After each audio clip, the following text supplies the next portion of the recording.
But can you kind of explain the dynamic of being a Latina, but being a Crip and really fucking with my people to the point where you accept it, even though you got the accent. It's not like you turned all the way black, but you a Loc and you still part of your people. Can you kind of, because it kind of leads into what I want to discuss up next, which is a current thing that's happening with our people, even though both sides are your people, definitely, but with our people in the public. But can you kind of explain the dynamic of being someone who has coexisted in both cultures and you understand both sides, and explain how you ended up being on our side of the gangs versus your racial side?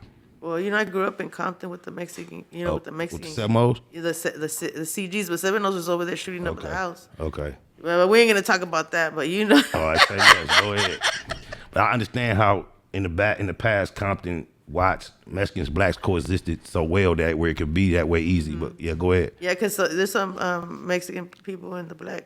Correct, some black people in the right, Mexican. It crossover. Yeah, so but usually when you find a Mexican Crip, their lingo is gone. Like, you still sound like, you feel me? You sound straight like. My kids sound like me too, and they're mixed, bro. They they don't know English, they don't know Spanish, so but they sound like with the accent I got. And I'm like, I didn't learn English till I was in the kindergarten. For real? So I was born here, I just didn't know it. Right, because at home it was all Spanish. All Spanish since I. So with all that being said, still I want to get to the fact, how did you get to the Crip side? I don't know. I just, when I came to the hood, it just I felt like welcome. I'm like a person. I was like kind of sheltered growing up. So even though I grew up in the Mexican gang, I didn't hang out right there. I didn't start hanging out till I went to the hood. So you could kind of like be outside of your protective element. People who gonna tell you don't do it, and some people who just accept you for who you are, and you got comfortable fucking around. And then it was like I was always been the same. Like that's who I am. This is who I am. You know what I'm saying? When it comes to like, in the streets, just times in life, every now and then, it's black versus brown. Have you ever been challenged with how do you position yourself in those type of moments? I get challenged more now. I got into a fight with I got jumped by a Mexican gang, but it's like. Just because you was a Crip? Well, no, because they be trying to fight me. And then, you get outnumbered. But what was the issue? Just because they don't like you rocking with blacks? Yeah, I think that's what it was too. You know what I'm saying? Right. So they know I just came for a party with my cousin. You know what I'm saying? So they already know. My kids they already know the whole get down. I grew up over there. Right. So I didn't think, it's always the closest people to you. It's never no strangers, bro.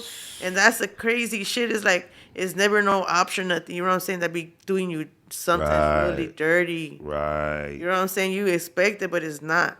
It's your people's. Like now I get the backlash now. Oh, you don't mess with the raza. I'm like, well, that's not who is around me, bro. Like, I mean, what do you want me to do? Right. Like, if a Mexican happens to be around me, like I put one in my song because I fuck with Frank Nitty. Okay. Shout out to him. I don't know who that is really, but shout out to him. He popping? Yeah, I met Frank Nitty through Bone Thugs. Okay, shout out to Bone Thugs. I know a couple of them cats. Yeah, I used to go backstage with him, and that's how I met Frank Nitty. He has artists, but all his artists are Mexican. Oh, okay. He's mixed. Oh, okay. But he has a studio and everything, bro. But he pushed for the raza. For the raza, okay. Yeah, bro. So like, that's how I met. That's how I connected again with him when I went to the show with Corrupt. Oh, okay. Shout out Young Gotti. Yeah, I'm Lupe Gotti. Right, oh, you Lupe Gotti? Yeah, he's Young Gotti. Hey, I'm Lupe Gotti's the Gotti gang. Something. That's how I was finna tell you. Corrupt fuck with you if he throw Gotti on your name because he got a whole bunch of Gottis. Like whoever you was, you Gotti. It's Gotti gang. I'm Gotti gang, bro. You already know Gotti way or no way. You already know what time it is, bro. He be calling me, be like. He be letting me know, like, you gotta be a certain way now. You can't, Oh, he putting you on your script. Yes, because he's like, there's certain things I can't post no more. Like, before I used to post whatever. Like, I was like, see, my fuck it, Oh, no, we not. No filter. No, you gotta filter. Now I filter it because he be on my head, bro. I'm a Gotti now, so I can't post certain things, out of respect for the Gotti gang, Gotti gang, that's what's happening, man. You already know.